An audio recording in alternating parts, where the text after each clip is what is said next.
Welcome back everybody, Trippy Cakes here, and this video is when to buy uniforms. Now this is a question that I see pop up a lot, especially with newer to, slightly intermediate players of whose uniform should I buy? Even, older players are asking, who should I get? I only have this many crystals, so-and-so, all that good stuff.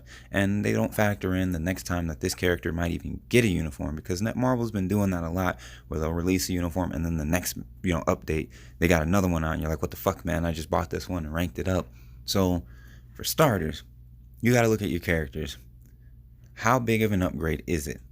Scarlet Witch going from Classic to Infinity War. Huge jump. So, that's always a good incentive to buy that uniform. And it's not likely that she's going to get another one anytime soon.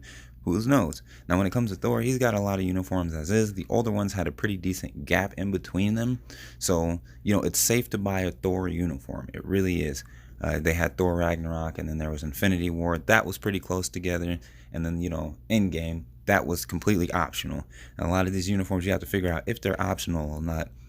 Like, Carol, Captain Marvel, her uniform is perfectly fine, but her Endgame one is actually better, and it's a lot better. Now, when I'm saying you have to decide, like, what the difference is between, this uniform and the next jump up, that's basically figuring out if the changes are justified enough for you to spend the crystals on this uniform. Because if it's only changing one skill, a little bit of cosmetics, then you probably don't need to even bother investing in it unless you really, really, really want to. A lot of people think that, having the next uniform is, absolutely necessary, when it's not. If you look at Wolverine's on his, third uniform now? And honestly, there's only a slight difference between each one of them, maybe the passives or something like that.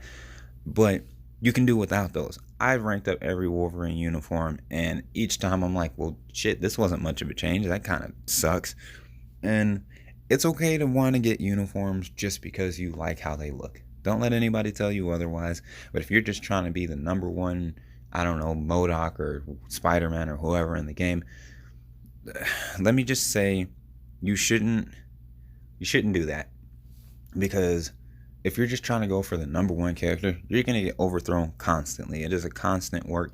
And then after a certain point, it all becomes reliant on RNG, because it's not just the uniforms, it's the Urus. You're also going to have to do your ISOs.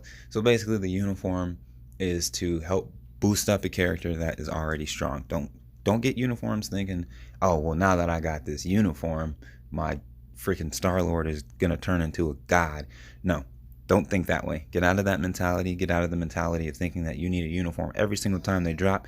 And then you'll be like, well, Trippy, every single update, you have every single uniform, and you usually rank them up. I do that for YouTube purposes.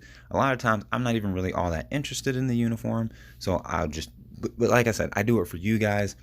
Like, one man laying down, a little bit of cash and ranking these guys up is pretty much saving other people, their time and effort, because some people don't have like stacked up uniform experience chips to rank these uniforms up, fast enough to be like, hey, this is a good uniform or this isn't. Because nothing is more annoying than ranking up a uniform in a mythic and being like, well, this isn't much different than when I had it at its base form.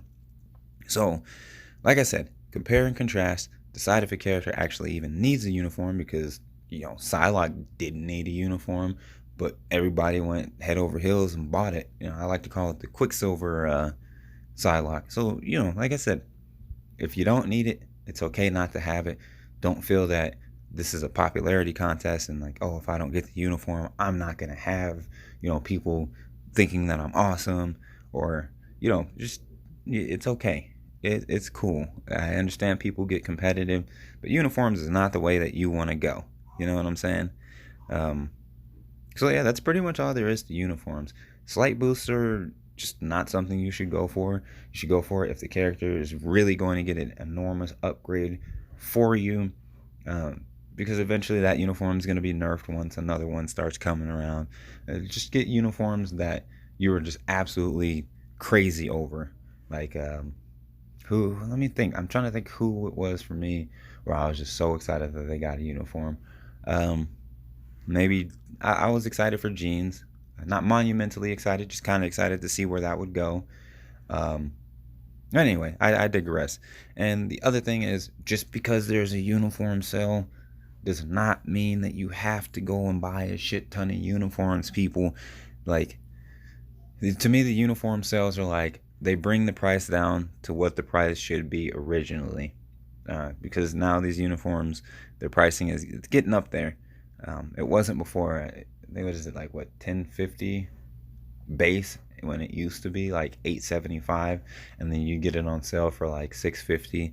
That was back in the day, but now they've changed it and it's damn near double. So don't fall for the, oh, it's on sale, it's not going to be on sale again. These shits come on sale and off sale like every 2 weeks. Anyway, I hope you enjoyed. Please comment. I'll check y'all later.